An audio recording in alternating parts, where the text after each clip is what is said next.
একটা সুসংবাদ আছে তার জন্যে, যে আমায় দুঃসময়ে আগলে রেখেছে।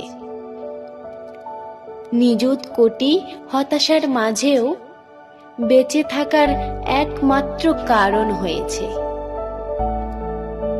যে হাসিয়েছে আমায় পার ভাঙার মতো মন ভাঙার দিনে, কাঁদিয়েছে চোখের জল মুছে দেবে বলে।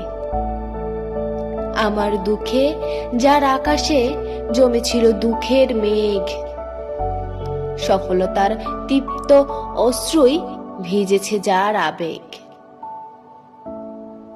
আমার প্রতিটি দীর্ঘশ্বাস যার কাছে ছিল বিষাক্ত বেদনা ভরা তীরের মতো, যার ভরসায় আমি ছিলাম, যে জানতো করব না তাকে আশাহত। বারবার ফিরিয়ে দেওয়ার পরেও এক সমুদ্র আশা নিয়ে যে ঢেউয়ের মতো ফিরে আসতো, একটা সুসংবাদ আসলেই তার খুব বেশি প্রাপ্য।